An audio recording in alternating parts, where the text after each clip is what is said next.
Bonjour à tous et bienvenue dans ce 6h30. Le palais de la présidence de la République a servi de cadre ce mercredi à un conseil des ministres, conseil au cours duquel le gouvernement a autorisé le recrutement dérogatoire de 158 personnes en situation de handicap à la fonction publique. La mise en œuvre du contrat de désendettement et de développement a également été évaluée. Mahama Traoré, Awatouri. En 2018, l'État compte investir plus de 577 milliards de francs CFA dans la santé. Mais les efforts pourraient s'accroître dans les 5 prochaines années avec l'adoption ce mercredi en Conseil des ministres du projet de loi portant orientation de la politique de santé publique. Ce document de réforme permettra concrètement de renforcer la gouvernance du secteur, d'améliorer l'offre et les performances du système de santé, qu'il soit public ou privé, ainsi que la qualité des prestations des services de santé, tout en conservant le caractère solidaire et impersonnel du système de santé dans notre pays. La santé est notamment l'un des secteurs pris en compte par le contrat de désendettement-développement signé en 2012 entre la Côte d'Ivoire et la France. Contrat visant à financer des projets de développement. Après 5 ans de mise en œuvre, un récent bilan dressé par les deux parties démontre que le C2D est une réussite. Au 31 décembre 2017, la Côte d'Ivoire a honoré toutes les échéances de remboursement de sa dette C2D. Ainsi, 708 milliards de francs CFA sur les 1151 milliards ont été remboursés et le taux de décaissement est aujourd'hui de 88,3%. Sur le plan des réalisations physiques, tous les projets du premier C2D sont à la phase d'exécution des opérations de terrain et sont achevés pour la plupart. Concernant le deuxième C2D, de nombreux projets d'envergure sont à la phase de lancement ou ont déjà démarré. Au total, donc, le bilan de la mise en œuvre des projets et programmes du C2D de 2012 à 2017 est globalement satisfaisant, avec plusieurs ouvrages importants réalisés, d'importants matériels et équipements ont été acquis et mis en service également au bénéfice des populations.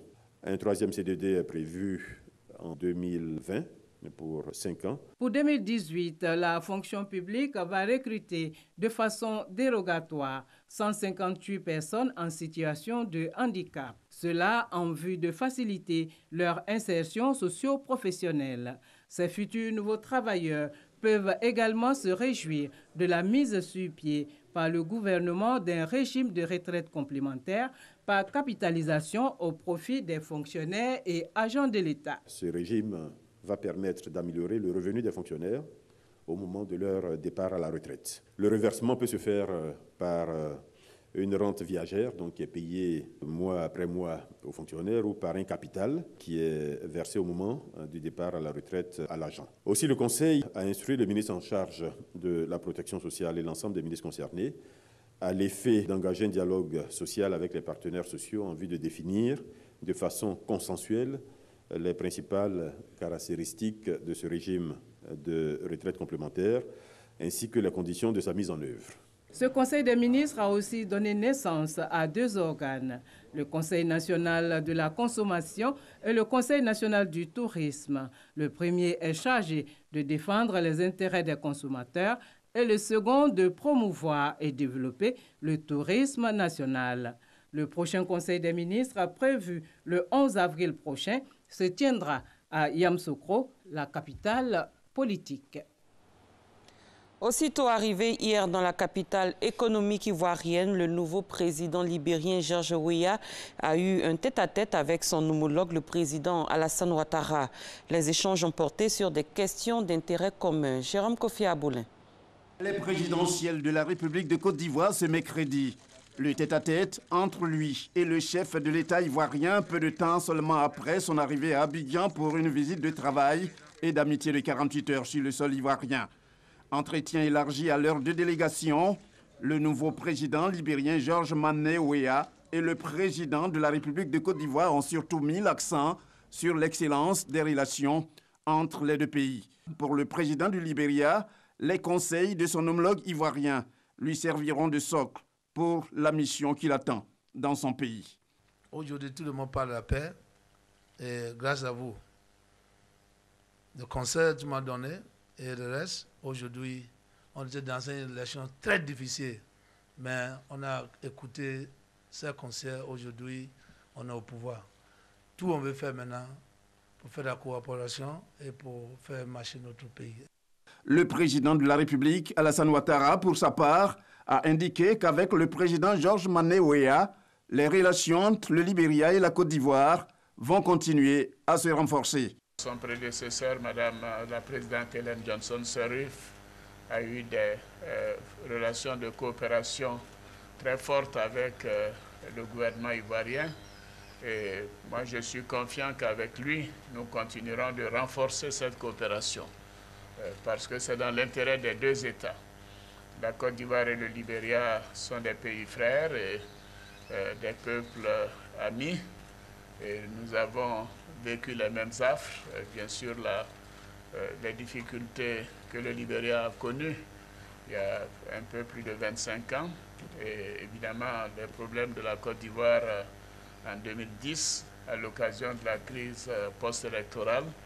Et à chaque fois, il y a des dizaines et des milliers de Libériens qui étaient venus en Côte d'Ivoire. Et récemment, donc, des dizaines de milliers d'Ivoiriens qui sont allés au Libéria et qui ont été bien accueillis. Donc, c'est l'occasion pour moi de dire au président à quel point nous apprécions l'hospitalité du peuple libérien. Il reste très peu d'Ivoiriens maintenant sur le territoire libérien. Et ceux qui y sont en réalité, c'est parce qu'ils s'y trouvent bien. Et bien évidemment, ils sont les bienvenus pour retourner en Côte d'Ivoire. Mais également, le Libéria est leur pays. C'est ce que j'ai dit au président. Comme ici, nous continuons d'accueillir de nombreux Libériens sur le sol ivoirien. Et le président Alassane Ouattara d'ajouter en terminant que la Côte d'Ivoire est déterminée à apporter son soutien au Libéria dans les domaines où elle a fait beaucoup de progrès, notamment dans l'agriculture. Un camion remorque de 30 tonnes est resté coincé hier sous le pont situé sur le boulevard Lagunaire, non loin du carrefour de l'Indénié.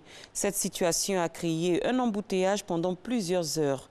Ce camion chargé de coton en provenance du Mali était en partance pour le port autonome d'Abidjan. Olivier Iriebi, Moussa Konaté. Un véhicule en provenance du Mali transportant du coton s'est coincé sous le pont alors qu'il tentait de se rendre au port autonome d'Abidjan. Arrivé dans la capitale économique ce mercredi, peu avant 12 heures, ce camion remorque de 30 tonnes s'est immobilisé sur le boulevard Lagunaire après le carrefour de l'Indénié. Le conducteur, un homme âgé de 29 ans, explique sa mésaventure. La route là, vraiment, moi je ne connais pas la route là. La route qu'on passait là-bas, là, vraiment moi j'ai trompé là-bas.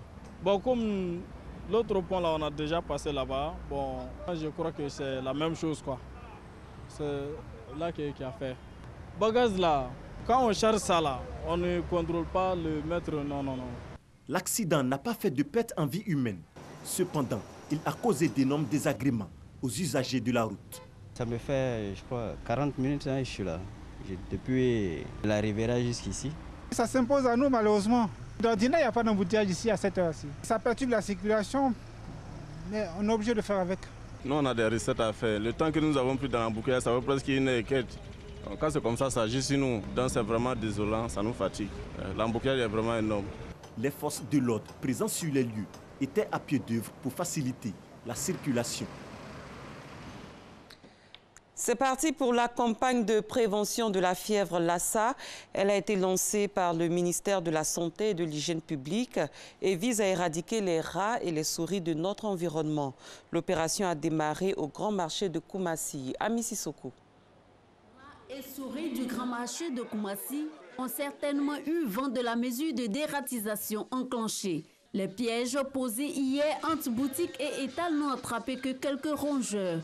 Un bon début tout de même pour barrer la route aux rats et souris, vecteurs de la fièvre Lassa ou de la fièvre de Lassa. Au Nigeria, il y a eu déjà 1500 cas avec une centaine de décès, de même qu'au Libéria. Donc cette maladie menace la Côte d'Ivoire. Donc c'est ainsi que nous avons décidé de prévenir la maladie, ça nécessite l'adhésion de tout le monde. Projection de film pour expliquer le mode de transmission de la fièvre Lassa et les signes de la maladie. Il y a la contamination à travers les excréments et les urines des souris et même le sang des souris. Et il y a la contamination à travers l'homme. Et la transmission peut se réaliser à ces niveaux-là à travers les liquides biologiques. Je vais parler ici du sang, de la salive, de la sueur. La fièvre Lassa a les mêmes signes que le paludisme, la fièvre jaune et le virus Ebola. Seule la prévention peut nous préserver de cette fièvre hémorragique. Les souris qui sont dans notre maison peuvent transmettre la fièvre Lassa. C'est de ranger tout ce qui est accessible aux souris et aux rats. Nos restes d'aliments, nos réserves d'aliments doivent être protégées. Les poubelles doivent être éloignées des maisons. Les commerçants sont désormais conscients de la nécessité de nouvelles habitudes. On doit être propre pour nettoyer tout ce qui est saleté dedans. On doit jeter les ordures et puis les eaux usées. On doit se débarrasser de ça. Après le grand marché de Koumassi, la campagne de dératisation va s'étendre au centre de santé, aux casernes militaires et à la décharge d'Akwedo. En Afrique de l'Ouest, la fièvre Lassa atteint chaque année 100 000 à 300 000 personnes, dont 5 000 décès selon le Centre de contrôle américain et de prévention de maladies. Hors de nos frontières, le terroriste malien Al-Hassan a comparu hier pour la première fois devant la Cour pénale internationale. Al-Hassan Ag Abdul Aziz Ag Mohamed Ag Mahmoud est suspecté de crimes contre l'humanité et crimes de guerre commis lors de l'occupation de Tombouctou en 2012 par Al-Qaïda au Maghreb islamique et en Sardine. C'est la seconde fois qu'un membre d'Ansardine est envoyé à la CPI.